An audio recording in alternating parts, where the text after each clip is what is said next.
So, Saturday night's main event, 12th July, 2025. Yeah, the show just got off the air. See there. And it was a solid show.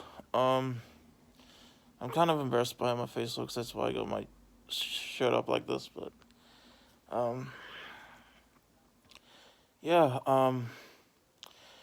went by pretty quick. Like usual Saturday night's main events, the commercial breaks came on a lot more than I would have liked, but it was a solid show. Only 4 matches. Opening match, Randy Orton versus Drew McIntyre. Pretty standard match, actually. The usual stuff. Drew actually hit the Claymore on Randy Orton, and looked like he might get the win. But then Jelly Roll, I believe, yeah, because Jelly Roll, the singer, rapper, whoever, and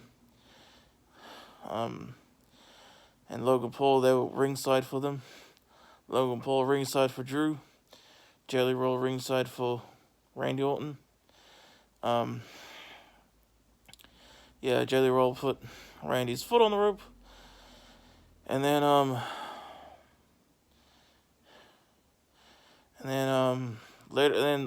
shortly after, the RKO was done to, Drew McIntyre. Randy Orton wins. Afterwards, Drew actually claymores Jelly Roll. We get an interview backstage later where Randy Orton's like, "Man, I shouldn't have kept you out there. Are you right, man?" And then a tag match was made official for SummerSlam.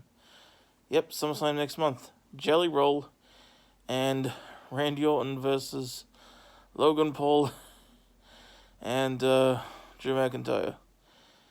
Yep, that's a real match that's happening. I never heard of Jelly Roll until I saw him appear on a WWE, I think, pre-show. I don't remember when that first was. But yeah, good for him. You know, yeah.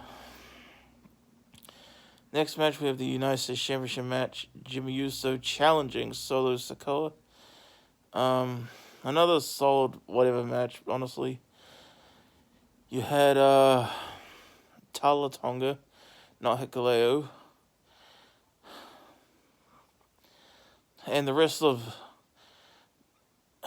what's his name? Tongaloa. And JC Mateo, they were at ringside for Solo, of course. And frickin' Hikuleo helped keep the frickin' pinfall on Jimmy Uso. Solo Sikoa retains the United States Championship. I was hoping Jimmy would win. I didn't really think he would win, but, you know, you never know. Then we go on to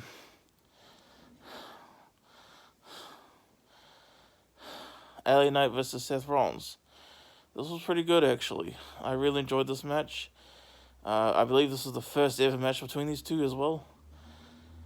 You had, just both of their styles actually meshing quite good, actually. You had Seth and LA countering each other beautifully. And then LA Knight actually Seth Rollins did a, what do you call it, the springboard moonsault. I think it's called a lion salt. He attempted to do that, and that's where it looks like he hurt his knee. And then the camera focused on Seth Rollins for a long time, so Seth Rollins might be injured, unfortunately. That being said, once he got back to his feet, LA Knight, and this admittedly cracked me up, laughing, LA Knight just immediately did the BFT to get straight to the finish, 1, 2, 3. That kind of cracked me up, I'm not going to lie. But yeah. That was a pretty good match.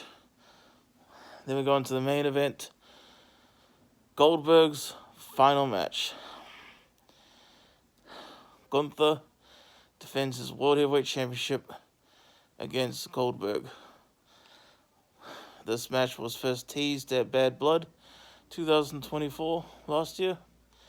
And we were wondering, like, is this match still going to happen? Is this match even going to happen? And surprisingly, it was not a 3-minute match. Even Gunther joked about that at Bad Blood last year. Come on, I got 3 minutes.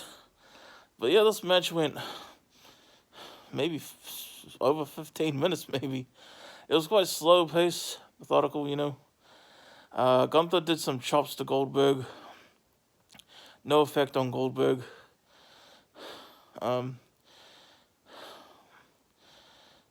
was a really cool spot where Goldberg attempted a spear on the outside, and then Gunther dodged, and then Goldberg smashed himself through the barricade. Then they fight in the ring.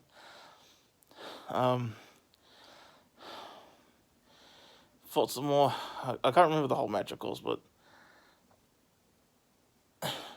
then Goldberg accidentally spared Charles Robinson, the referee. This was when Gunther took off Goldberg's knee brace, smashed him with it a bunch of times. Then he went out to provoke Goldberg's son at ringside. He was like, "Come on, bro." I think Gunther even pushed his son a bit. Then he came out. Then he jumped over the barricade. Security came rushing in. Then when Gunther came back into the ring,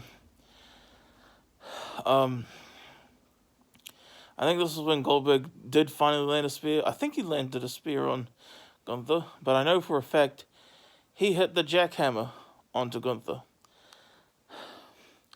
And this is when the second referee came running in. But Goldberg's knee was too hurt by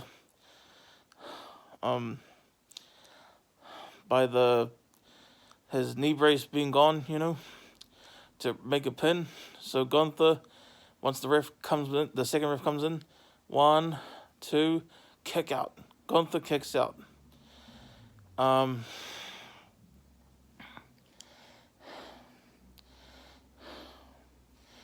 So yeah,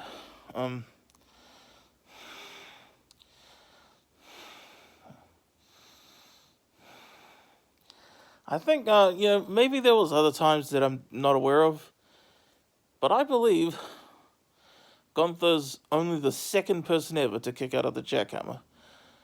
The first being Brock Lesnar at WrestleMania 33. Feel free to correct me, as long as you're nice about it, but I believe that's the case.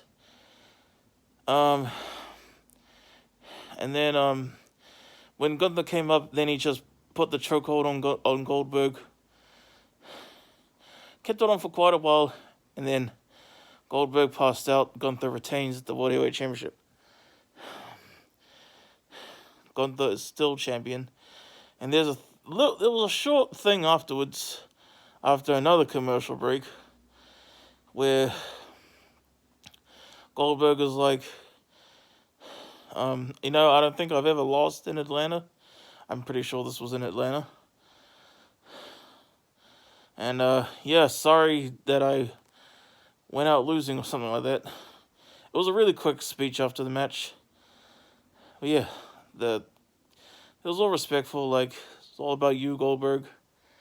And, that's it for Goldberg's career. Unless he decides to come back again. Kind of a bummer that we never got Goldberg versus John Cena. I was kind of hoping maybe we could get that this year. I do wish John Cena's appearances in his retirement tour were more than... I wish he would wrestle often. Wrestle more often. A lot of these appearances are being freaking wasted for segments, man. And heel segments, too. They're not as compelling as when he was a good guy. Let's be honest. But that's my review. Saturday Night's Main Event, July 2025.